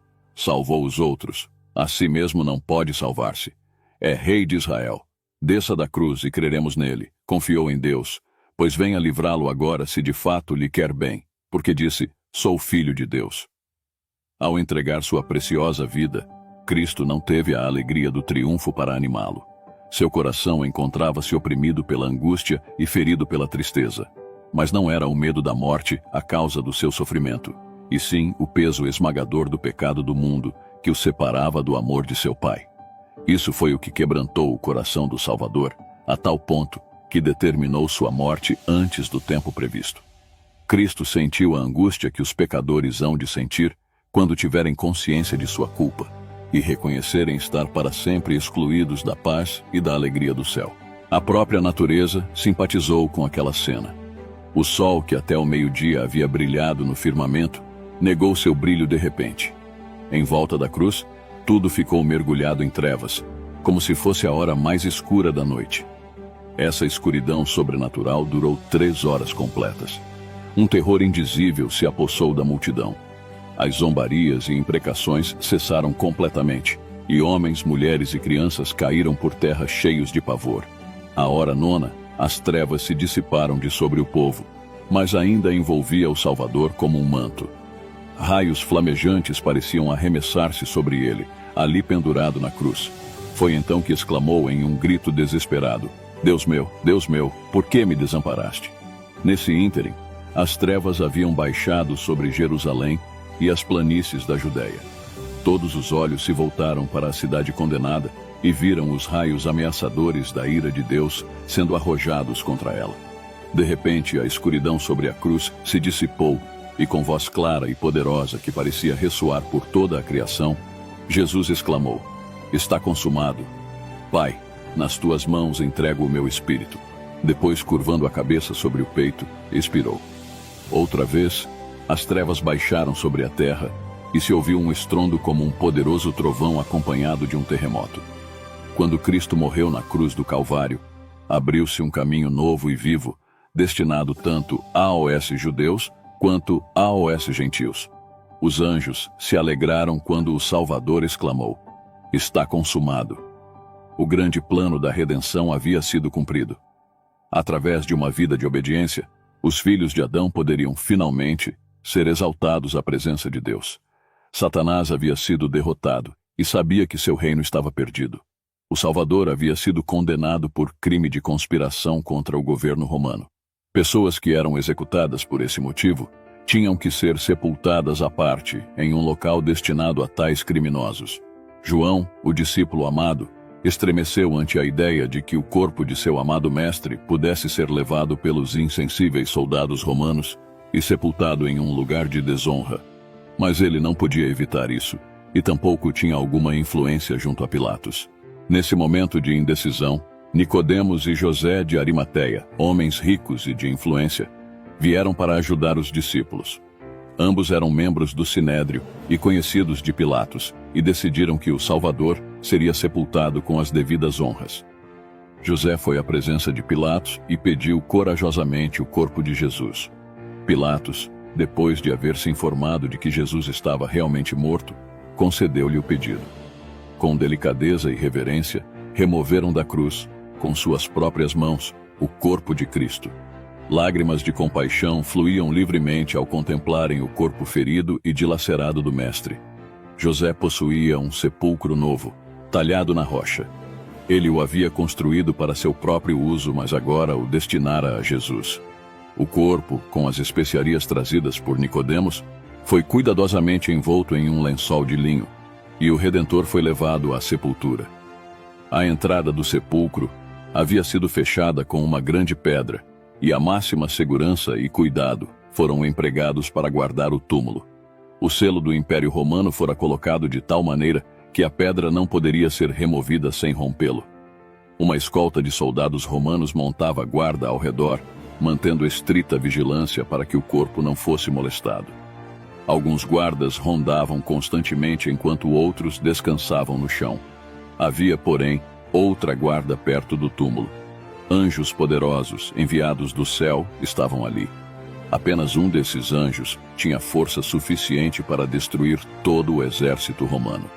Lucas, em seu relato a respeito do sepultamento do Salvador, fala sobre algumas mulheres que o acompanharam em sua crucifixão, dizendo: então se retiraram para preparar aromas e bálsamos, e no sábado descansaram segundo o mandamento. O Salvador foi enterrado em sexta-feira, o sexto dia da semana. As mulheres prepararam os ungüentos e as especiarias para embalsamar seu Senhor e as deixaram de lado até que o sábado tivesse passado. Nem mesmo o trabalho de embalsamar o corpo de Jesus quiseram fazer no sábado. Passado o sábado, Maria Madalena, Maria, mãe de Tiago e Salomé compraram aromas para irem embalsamá-lo. E muito cedo, no primeiro dia da semana, ao despontar do sol, foram ao túmulo. Quando se aproximaram do horto, surpreenderam-se ao ver que a pedra havia sido removida e nenhum soldado encontrava-se ali. Maria Madalena fora a primeira a chegar. Vendo que a pedra havia sido removida, correu contar aos discípulos. Quando a outra mulher se aproximou, viu uma luz brilhando no sepulcro e, olhando lá dentro, notou que estava vazio. Demorando-se um pouco mais ali, de repente viram um jovem, vestido em roupas resplandecentes, sentado perto do túmulo. Era o anjo que havia removido a pedra. Com medo tentaram fugir, mas ele lhes disse: não temais, porque sei que buscais Jesus, que foi crucificado. Ele não está aqui. Ressuscitou, como tinha dito. Vinde ver onde ele jazia. E depois, depressa, e dizei aos seus discípulos que ele ressuscitou dos mortos e vai adiante de vós para a Galileia. Ali o vereis. É como vos digo. Quando as mulheres olharam novamente para o túmulo, viram outro anjo reluzente, que lhes perguntou: por que buscais entre os mortos ao que vive? Ele não está aqui, mas ressuscitou. Lembrai-vos de como vos preveniu, estando ainda na Galileia, quando disse: importa que o Filho do Homem seja entregue nas mãos de pecadores, e seja crucificado, e ressuscite no terceiro dia. Maria estivera ausente daquela cena, e voltava agora em companhia de Pedro e João. Quando eles retornaram a Jerusalém, ela permaneceu no local da sepultura. Não suportava a ideia de sair dali sem antes saber o que havia acontecido com o corpo do seu Senhor. Enquanto chorava, ouviu uma voz que lhe disse: mulher, por que choras? A quem procuras? Seus olhos velados de lágrimas impediram-na de reconhecer quem lhe falava. Pensou que se tratava do jardineiro e lhe disse em tom de súplica: Senhor, se tu o tiraste, dize-me onde o puseste, e eu o levarei. Enxugando depressa as lágrimas, reconheceu diante de si o Salvador. Em sua alegria, esquecendo-se de que ele havia sido crucificado, estendeu-lhe as mãos dizendo: Rabi, que quer dizer mestre. Jesus, porém, lhe disse: não me detenhas, porque ainda não subi para meu Pai, mas vai ter com os meus irmãos e dize-lhes: subo para meu Pai e vosso Pai, para meu Deus e vosso Deus. Todo o poder no céu e na terra foi então dado ao príncipe da vida. E ele retornou aos seus discípulos neste mundo pecaminoso, a fim de lhes comunicar seu poder e sua glória. Depois da ressurreição, Jesus apareceu a muitas pessoas, além de seus discípulos, com o propósito de fortalecer a fé dessas pessoas. Tudo que estava escrito sobre ele foi cumprido.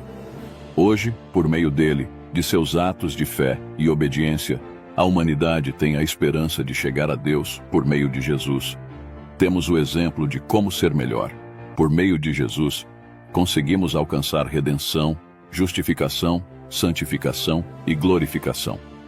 O ser humano sem Jesus está condenado. Por isso, devemos crer e obedecer a seus mandamentos para que sejamos conhecidos como filhos de Deus, chamados pelo seu propósito. Espero que você tenha aprendido sobre a vida de Jesus. Tentei abordar aqui os principais fatos da história. Deixe seu comentário sobre o que você achou. Deus abençoe sua vida. Se você ainda não aceitou Jesus como seu Salvador, ainda dá tempo, arrependa-se. Ele pode mudar seu futuro, sua história. Ele pode tirar de você toda a tristeza, toda a solidão, e te proporcionar o que você precisa. Entra no teu quarto, fecha a porta e fala com Deus. Ele vai te ouvir. Deus abençoe. Se você gostou do vídeo, não esqueça de curtir e se inscrever no canal.